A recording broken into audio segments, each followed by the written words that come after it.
Sa panahon ngayon ay mas dumarami pa ang mga batang nagugutom sa lansangan, mga iniwan ng mga magulang nang dahil sa iba't ibang dahilan. Yung iba ay nabuntis, ngunit hindi kayang buhayin, at yung iba naman ay mga anak ng mga babaeng bayaran. Hindi naman nila ito kasalanan, ngunit sila ang nahihirapan. Ikaw, nagbibigay ka ba ng tulong sa mga taong tulad nila? Kung ganon, ay tunghayan mo ang storyang ito na tiyak ay kapupulutan mo ng aral. Noong bata pa lamang si Clarissa ay dati siyang isang batang lansangan, kaya alam niya ang hirap nang walang mga magulang na nag-aalaga sa'yo, kaya kailangan mong labanan sa murang edad ang mga pagsubok sa buhay. Naranasan din niya ang mamalimos sa kalsada at ang pag-isipan ng masama ng ibang mga tao. Sa murang edad ay nalaman niya na sobra pala talagang mapanghusga ang ibang mga tao. Yung kahit hindi ka naman gumagawa ng masama, ay masama agad ang tingin nila nang dahil sa iyong panlabas na anyo. Sinuwerte lamang ang dalagang si Clarissa dahil inampun siya ng isang mag-asawa. Hindi rin naman mayaman ang mga ito, ngunit pinagsikapan siya na pagtapusin sa high school. Kaso nga lang ay maagang namayapa ang dalawa nang dahil sa sakit na nakakahawa. Kaya ngayon ay mag-isa na lamang ulit siya sa kanyang buhay at nagtatrabaho siya sa isang simpleng kainan bilang isang waitress. Clarissa, asikasuhin mo na yung bagong dating na customer. Tanungin mo na kung ano ang kakainin nila, sabi ng kanilang manager na si Mr. Jimmy. Nang dahil doon ay agad niyang pinuntahan ang isang pamilya at tinanong kung ano ang kakainin nila. Napabuntong hininga na lamang si Clarissa nang malaman ang estado ng buhay ng pamilyang ito. Sir, ano po ang kakainin niyo? Tanong ng babae. Nakita ni Clarissa ang hawak-hawak na pera ng lalaki. Binibilang nito ang barya sa kanyang palad at inaalam kung kakasya ba ito sa kanilang kakainin. Ma'am, ano po kaya ang kakasya sa 200 piso? Bale, para po sa aming mag-asawa at para po sa aming 3 anak. Kaarawan po kasi ng bunso namin. Kahit simple lang po ang sa aming dalawa at ipaghanda nyo na lang po ang aming mga anak. Nahihiyang tanong ng lalaki. Nang dahil doon ay nakaramdam ng kalungkutan si Clarissa. Naiisip niya na gusto lang iparanas ng mag-asawa sa kanilang anak na makakain sa masarap na kainan. Ilang segundong hindi nakasagot si Clarissa dahil sobrang liit na halaga ng 200 piso para sa 5 tao. Kahit para lamang sa kanilang 3 anak ay hindi pa ito kakasya upang makakain ng masarap na pagkain. Ngunit sa mga sandaling iyon ay napagdesisyonan ng babae na dagdagan ng pera ng mag-asawa. Sige po sir, ako na po ang bahala. Kakasya naman po ang 200 piso para sa inyong 5. Nakangiting sagot ni Clarissa. Ilang sandali lamang ay dumating na ang pagkain. Nagulat na lamang ang padre de pamilya dahil masasarap na pagkain ang nakahain sa kanila. Wow, ang mura pala ng pagkain dito.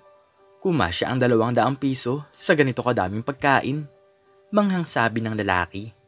Kitang-kita ni Clarissa kung paano sumaya ang isang mahirap na pamilya. Hindi mawala ang ngiti sa kanyang mga labi dahil nakapagpasaya siya ng mga tao na katulad niyang kapos sa buhay. Matapos kumain ng isang pamilya ay ibinigay na ni Clarissa ang halaga ng babayaran nila. Nagulat na lamang ang mag-asawa nang makita nila na 700 pesos ang kailangan nilang bayaran. Ma'am, bakit ganito po ang halaga ng kailangan naming bayaran? 200 piso lang po ang aking pera. Nakayokong sabi ng lalaki habang iniaabot sa kanya ang maraming barya. Wag na po kayo mag-alala. Nakasweldo po ako kahapon at ako na po ang magbabayad sa kulang. Kaarawan naman po ng inyong anak. Nakangiting sagot ng dalaga. Sobra-sobra talaga ang pasasalamat ng lalaki, ngunit nagtataka talaga ito kung bakit ito ginawa ng babae. Pero ma'am, kayo naman po ang mawawalan ng pera. Sobrang laking halaga po ng ibinigay niyo sa amin. Teka lang po, bakit nyo nga po pala kami tinulungan? Nagtatakang tanong ng lalaki. Dati po kasi akong batang lansangan at alam ko po kung paano mahirapan sa pera. Nakikita ko po kasi na gusto nyong mapasaya ang inyong pamilya kaya niyo po ginawa ang bagay na yun? Sagot ni Clarissa. Bago pa man lumabas sa restaurant ang isang pamilya ay niyakap muna siya ng 3 bata. Sobrang laki ng mga ngiti ng mga ito sa kanilang mga labi dahil sa unang pagkakataon ay nakakain sila ng ganoong kasarap na mga pagkain. Clarissa, hindi ka ba nag-iisip? Bakit mo naman sila inilibre ng pagkain? Baka sa susunod ay ikaw naman ang maubusan ng pera tapos iiyak-iyak ka na naman. Nakasimangot na tanong ni Jennifer na isa ring waitress sa restaurant. Ano ka ba, Jennifer? Okay lang yun. Mag-isa lang naman ako sa aking buhay at sobra naman sa akin ang pera ko. Naaawa lang kasi ako sa kanila. Paliwanag ni Clarissa. Sobra-sobra talaga ang pagkainis sa kanya ng ibang mga empleyado doon. Palagi kasing tinutulungan ni Clarissa ang mga mahihirap na customer na hindi niya naman makakakilala. Hindi kaya sumisip-sip ka lang kay Sir Jimmy? Nagbabaka sakali ka na tumaas ang sahod mo? Naku naman, Clarissa, walang magagawa yung pagpapanggap mo. Mauubusan ka lang ng pera sa wala. Natatawang sabi ni Jennifer. Napaisip naman ng babae dahil wala naman siyang ganitong intensyon, kaya gumagawa siya ng kabutihan sa kanyang kapwa. Hindi totoo yan. Naranasan ko lang kasi na mahirapan at dati kasi akong batang lansangan. Mabilis lang akong maawa sa mga katulad kong mahirap, paliwanag ni Clarissa. Nang malaman ng ibang mga empleyado doon ang kanyang dating pagkatao, ay nagbago ang tingin sa kanya ng mga ito. Ikinatakot nila na baka malikot ang kamay ni Clarissa at baka pagnakawan sila ng babae. Jennifer, totoo ba na dating lansangan si Clarissa? Kung ganun pala ay nakakatakot siya. Kayang-kaya niyang magnakaw. Dapat pala nating itabi ng mabuti ang ating mga gamit, sabi ng isa pang waitress. Oo, tama ka dyan. Sa umpisa pa lang talaga ay hindi na maganda ang pakiramdam ko sa babaeng yan. Nagpapakita lang siya ng magandang asal, pero sa tingin ko ay may binabalak na hindi maganda yan. Nakasimangot na sagot ni Jennifer. Simula noon ay palagi na ring napapansin ni Mr. Jimmy ang pagiging mabuting empleyado ni Clarissa. Magalang ito sa kanilang mga customer at agad na kumikilos kapag may kailangan ng ibang mga tao. Nakikita rin ni Mr. Jimmy ang pagtulong ng dalaga sa mga taong mahirap, kaya naiisip niya na ito ang dahilan kung bakit binabalik-balikan sila ng mga taong kumakain doon. Clarissa, napapansin ko ang pagiging magaling mong waitress. Nang dahil dyan ay makakatanggap ka sa akin ng bonus. Oh, kayong lahat gayahin niyo si Clarissa na minamahal ang kanyang trabaho. Siya ang dahilan kung bakit binabalikan tayo ng maraming mga tao, sabi ni Mr. Jimmy sa mga empleyado doon. Naku sir, maraming salamat po. Pero ginagawa ko lang naman po ang aking trabaho. At sir, masaya lang din naman po ako na nakakapagbigay po ako ng tulong sa iba. Masayang sagot ni Clarissa. Nang dahil doon ay inggit na naman sa kanya si Jennifer. Paano naman kasi ay si Clarissa na naman ang bida? Halos 8 taon na siyang waitress doon, ngunit wala pa siyang natatanggap na papuri, samantalang si Clarissa ay halos 2 taon pa lamang, ngunit palaging pinupuri ni Mr. Jimmy. Sip-sip talaga ang babaeng yan. Hindi ako nagkakamali sa iniisip ko. Ginagawa niya lang talaga na tumulong sa iba para makatanggap ng bonus. Bakit ba kasi may mga taong katulad ni Clarissa? Nakasimangot na sabi ni Jennifer sa kanyang sarili. Ilang araw ang lumipas ay natanggap na ni Clarissa ang kanyang bonus mula kay Mr. Jimmy. Sobra-sobra ang perang ito para sa kanyang sarili, kaya umiral na naman ang kanyang pagiging matulungin. Ibinili niya ng pagkain ang kalahati nito at nang makatapos siya sa kanyang trabaho ay ipinibigay ito ng dalaga sa mga batang lansangan. Habang naglalakad si Mr. Jimmy sa labas, ay napansin nito ang mga bata na kumakain ng mga pagkain mula sa kanilang restaurant. Mga bata, sino naman ang nagbigay sa inyo ng pagkain? Nagtatakang tanong ni Mr. Jimmy. Si Ate Clarissa po. Sa tuwing nakakatanggap po siya ng sweldo, ay binibigyan niya po kami ng pagkain. Dati po kasi kaming mga magnanakaw. Pero hindi na po namin ginagawa yon dahil masama daw po yun, sabi ni Ate Clarissa. Mas mabuti pa daw po ang manghingi kaysa magnakaw, paliwanag ng isang bata. Masayang-masaya si Mr. Jimmy dahil may ganito pa palang ginagawa ang dalaga. Tumutulong ito nang walang kapalit at kahit walang ibang nakakita. Alam niya na ang ipinambili dito ng dalaga ay nagmula sa bonus na ibinigay niya rito. Mabuting tao talaga si Clarissa, pero sana naman ay magpatuloy ang kanyang kabutihan. Sana ay wala siyang ibang dahilan kung bakit niya ginagawa ang bagay na to, sabi ni Mr. Jimmy sa kanyang sarili. Lumipas pa ang mga buwan ay inggit na talaga si Jennifer sa kanyang katrabaho. Nagtataka kasi ang karamihan kung bakit maraming batang lansangan ang nasa tapat ng restaurant. Nalaman na lamang nila na may ibibigay pala ang mga itong regalo kay Clarissa bilang pasasalamat sa pagpapakain sa kanila. Ate, nag-ambagan nga pala kami. Ibinili ka namin ng bagong damit. Salamat sa palagi mong pagtulong sa amin, nakangiting sabi ng isang bata. Nang marinig ito ng kanilang mga customer ay nagpalakpakan ng maraming tao. Ano ba yan? Pati ba naman ang mga bata ay handang gamitin ni Clarissa upang magpasikat? Nakakaloka talaga. Lahat na lang gagawin niya para bumango ang pangalan. Inis na sabi ni Jennifer. Palagi nitong hinihintay na magkamali si Clarissa. Naghahanap ito ng butas na makakapagpabagsak sa babae na kanyang kinaiinggitan. Maghintay ka lang, Clarissa. Matatanggal ka rin sa trabaho at ako na ang magiging reyna dito. Isang araw ay masisira ka din kay Sir Jimmy, dagdag ni Jennifer. Lumipas ang isang buwan ay napansin ni Clarissa ang isang batang babae na iyak ng iyak. Madumi na ang kasuotan nito, kaya agad niya itong nilapitan. Nene, bakit ka umiiyak? Nasaan ba ang nanay at tatay mo? Tanong ni Clarissa. 3 araw na po akong nawawala.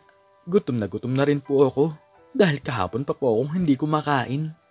Ako nga po pala si Princess, sagot ng bata. Ah, ganun ba? Halika at sumama ka sa akin, pakakainin kita. Isa akong waitress doon sa restaurant, malambing na sabi ng babae. Agad sumama doon si Princess dahil talagang kumakalam na ang kanyang sikmura. Pinaupo ito saglit ni Clarissa at ilang minuto ang lumipas ay binigyan niya ito ng pagkain. O sige na, Princess, kumain ka lang dyan. Mamaya isasama kita sa bahay kong tinutuluyan at hahanapin natin ang iyong mga magulang, paliwanag ni Clarissa. Balak sanang bayaran ni Clarissa ang kinain ng bata, ngunit naiwan niya pala sa kanyang bahay na tinutuluyan ang kanyang pera. Clarissa, bakit naman parang nanginginig ka? Wala ka bang pambayad sa kinain ng batang tinulungan mo? Natatawang tanong ni Jennifer. Ganun na nga pero babayaran ko na lang ito mamaya. Uuwi ako sa bahay para kumuha ng pera, sagot ni Clarissa. Nang umunti ang kanilang customer ay agad tumakbo pa uwi sa kanilang bahay ang babae upang kunin ang kanyang pitaka. Hanap siya ng hanap doon, ngunit hindi niya ito makita. Paano na to? Tiyak kong magagalit sa akin si Sir Jimmy. Nahulugan pa ata ako ng pera. Napapakamot na sabi ni Clarissa sa kanyang sarili. Hindi malaman ng babae kung ano ang kanyang gagawin. Doon nakalagay ang lahat ng kanyang pera, ngunit hindi niya naman matiis ang bata. Agad siyang bumalik sa restaurant at bago pa man matapos ang kanyang trabaho, ay kumuha ulit siya ng pagkain para ipakain sa bata mamayang hapunan. Nang makauwi sina Clarissa sa kanyang bahay, ay agad niyang pinakain si Princess. Sige na, Princess, kumain ka lang dyan. Magpapahinga na ako dahil napagod ako sa aking trabaho, nakangiting sabi ni Clarissa. Maagang nagising ang babae at sinabihan niya ang bata na hintayin na lamang siya sa bahay. Ngunit sa pagpasok niya sa kanyang trabaho ay nakita niya si Mr. Jimmy na masama ang tingin sa kanya. Ang hindi alam ni Clarissa ay isinumbong siya ni Jennifer na kumukuha ng pagkain na hindi niya naman binabayaran. Clarissa, sinisira mo ang tiwala ko sa'yo. Tama nga si Jennifer na may balak kang hindi maganda. Alam mo naman na ayaw ko ng magnanakaw. Galit na sabi ni Mr. Jimmy. Pasensya na po talaga kayo, sir. Swelduhan naman po sa isang araw at babayaran ko naman po talaga ang aking mga kinuhang pagkain. Kinakabahang sagot ni Clarissa. Ngunit bago pa man magsalita si Mr. Jimmy ay agad namang sumingit sa usapan si Jennifer. Palusot ka pa, Clarissa. Paano kung walang nagsumbong? E di hindi mo ito para bayaran? Lumabas din ang tunay mong kulay. Nagpapakitang tao ka lang. Pero may bala ka palang masama dito sa restaurant. Sir Jimmy, kung hindi niyo siya tatanggalin sa trabaho, ay baka magpatuloy pa ang masama niyang mga plano. Sip-sip na sabi ni Jennifer. Nang dahil doon ay nagdesisyon si Mr. Jimmy na tanggalin sa trabaho si Clarissa. Agad nitong pinaniwalaan ang mga sinabi ni Jennifer na nagpapakitang tao lamang ang dalaga. Pero sir, babayaran ko naman po talaga. Naaawa lang po ako doon sa bata. Hindi ko nga po malaman kung saan na po napunta ang aking pera. Paliwanag ni Clarissa. Ngunit kahit anong pagmamakaawa ng babae ay tinanggal na ito ni Mr. Jimmy sa trabaho. Masayang-masaya naman si Jennifer dahil nagtagumpay siya sa kanyang plano. Nakakatawa ka talaga, Clarissa. Natanggal ka na sa trabaho, nawalan ka pa ng pera. Wala ka talagang kaalam-alam na nasa akin ang pitaka mo. Natatawang sabi ni Jennifer sa kanyang sarili. Habang naglalakad pa uwi sa kanyang tinutuluyan ng babae, ay hindi niya talaga malaman kung saan siya kukuha ng pera upang makabili ng pagkain. Bigla siyang napatingin sa telebisyon ng isang bahay at nagtataka siya kung bakit nasa balita ang mukha ng bata. Agad siyang napatigil doon at nalaman niya na hinahanap ng kanyang mga magulang si Princess. Nakisuyo siya sa may-ari ng bahay na kukunin niya lamang ang numero ng telepono ng naghahanap sa bata. Patakbong umuwi sa kanyang tinutuluyang bahay si Clarissa upang ipaalam sa bata na nahanap na nito ang kanyang mga magulang. Princess, makikita mo na ang mga magulang mo. Hintayin mo lang ako dyan at makikitawag lang ako kay Aling Melchora. Masayang balita ni Clarissa. Agad tinawagan ng babae ang mga magulang ng bata. Ilang oras ang lumipas ay dumating na ang isang puting sasakyan. Anak, pasensya ka na kung nawala ka sa amin ng tatay mo. Siksikan kasi ang mga tao at hindi namin namalayan na wala ka na pala sa aming tabi. Patawarin mo kami dahil naging pabaya kaming mga magulang, sabi ng babae na mukhang mayaman. Iha, maraming salamat sa pagtulong mo sa aming anak. Mabuti na lamang at sa mabuting tao siya napapunta, sabi ng tatay ng bata. Hindi akalain ni Clarissa na mayaman pala ang mga magulang ni Princess. Agad nagpaalam ang mga ito, ngunit nangako na muli siyang babalikan. Ate, maraming salamat ha. Aalis na kami. Salamat sa pagtulong mo sa akin. Kung wala ka, ay baka hindi ko na makakapiling ang aking nanay at tatay. Naluluhang sabi ni Princess. Muli ay masayang-masaya si Clarissa dahil nakatulong siya sa kanyang kapwa. Ngunit bigla itong napalitan ng kalungkutan matapos niyang maalala na wala na nga pala siyang trabaho. Kinabukasan ay maagang nagising si Clarissa. Wala siyang nagawa kundi ang tumambay na lamang sa kanyang bahay. Wala na siyang trabaho at halos mawalan na siya ng pag-asa dahil wala na siyang pagkukunan ng pera. Palabas na sana ng bahay ang babae upang maghanap ng trabaho nang muli niyang makita ang pamilya ni Princess. Naabala ka pa namin. Papasok ka na ba sa iyong trabaho? Tanong ng nanay ng bata. Naku, hindi po. Naghahanap po ako ng trabaho. Natanggal po kasi ako kahapon. Sagot ni Clarissa. Ipinaliwanag ng babae kung ano ang dahilan kung bakit nawalan siya ng trabaho. Nang dahil doon ay agad naman siya nitong inoferan upang maging tagapag-alaga ng kanilang anak. Malaki daw ang kanyang magiging sweldo bilang kapalit sa kabutihan ng kanyang puso. Naku ma'am, pasensya na po. Pero waitress po talaga ang gusto kong trabaho eh. Nahihiyang sabi ni Clarissa. Kung ganun ay sasamahan ka namin. Ipapaliwanag ko sa manager mo kung bakit mo yun nagawa. Nakangiting sabi ng babae. Gulat na gulat naman ang mag-asawa nang makita ang restaurant na dating pinagtatrabahuan ni Clarissa. Kaibigan nila ang may-ari nito. Hindi lang kaibigan, isang matalik at kababata pa nila. Hindi ba isa ito sa branch ng Restaurant Diego? Tanong ng nanay ni Princess. Tama ka mahal. Kung ganun pala ay madali nating maibabalik sa trabaho si Clarissa. Sagot ng lalaki. Pinaimbestigahan nila ang lahat ng nangyari. Bigla kasing naalala ni Clarissa kung saan niya naipatong ang kanyang pitaka. Pinanood nila sa CCTV camera at nakita nila doon na si Jennifer pala ang kumuha ng kanyang pera. Napabuntong hininga na lamang si Mr. Jimmy nang malaman nito ang katotohanan. Ilang minuto lang ang lumipas ay dumating naman ang may-ari ng restaurant na si Mr. Diego. Mabuti naman at dumating ka na. Gusto lang namin sabihin sa'yo na baka pwede mong bigyan ng magandang trabaho itong si Clarissa, sabi ng nanay ni Princess. Ipinaliwanag pa nito ang nagawa ng babae sa kanilang anak. Wow, ganun pala kabuting tao itong si Clarissa. Mr. Jimmy, ililipat na lamang kita sa ibang branch ng restaurant at itong si Clarissa na lamang ang gagawin kong manager dito. At itong isang empleyadong si Jennifer, tanggal ka na sa trabaho. At wala na tayong dapat pang pag-usapan, seryosong sabi ni Mr. Diego. Hindi makapaniwala si Clarissa na manager na siya. Si Jennifer naman ay hiyang-hiya sa kanyang nagawa matapos malaman ng maraming empleyado na siya ang totoong magnanakaw. Sige na anak, ibigay mo na sa ate Clarissa mo ang susi, nakangiting sabi ng babae. Iniabot ni Princess ang isang susi ng bahay. Nalaman ni Clarissa na humiling pala si Princess sa kanyang mga magulang na ibili siya ng bagong tirahan upang hindi na siya mangupahan. Higit sa lahat ay halos katapatan lang ito ng restaurant na kanyang pinagtatrabahuhan. Hindi na siya maglalakad ng malayo upang makapasok sa kanyang trabaho. Inggit na inggit si Jennifer sa mga biyayang natatanggap ni Clarissa.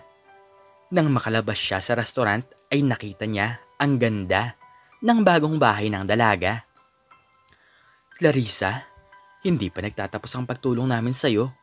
Kami na rin ang bibili ng mga gamit mo sa bahay. Sobrang saya talaga namin nang makita namin ang aming anak, sabi ng nanay ni Princess. Lumipas sa mga buwan nang dahil sa pagiging isang manager ni Clarissa sa restaurant ay mas lalo pa itong lumakas. Sunod-sunod na biyaya ang kanyang mga natanggap at nang dahil ito sa kabutihan ng kanyang puso, nagpapatuloy pa rin siya sa kanyang pagtulong, samantalang si Jennifer naman ay isang buwan nang hindi nakakahanap ng trabaho. Isang araw ay nakasalubong ni Clarissa si Jennifer sa daan at kahit nagawan siya nito ng masama ay muli niya itong tinanggap. Hiyang-hiya ang babae dahil kung sino pa ang kanyang siniraan ay ito pa pala ang tutulong sa kanya. Sa paglipas ng mga araw ay naging pamilya ang turing ni Princess kay Clarissa. Naaalala niya noon dahil ito ang babae na tumulong sa kanya. Palagi mong piliin na gumawa ng mabuti nang walang hinihintay na kapalit. Diyos na ang bahalang magbigay sa iyo ng biyaya dahil hindi kanya para pabayaan, lalo na't gumagawa ka ng tama. Iwasan ang mainggit sa ibang tao at pagtuunan na lamang ng pansin ang sarili. Tandaan mo na hindi mo kailangan manira para lamang bumango ang tingin sa iyo ng iba. Subukan mong makisama nang sa ganon ay dumami ang iyong mga kaibigan. At hanggang dito na lamang po nagtatapos ang aking istorya at sana po ay nabigyan kayo nito ng magandang aral. Please like, share, and subscribe and click the notification bell para lagi kang updated sa mga bago kong istorya. Muli ay maraming salamat po at God bless us all.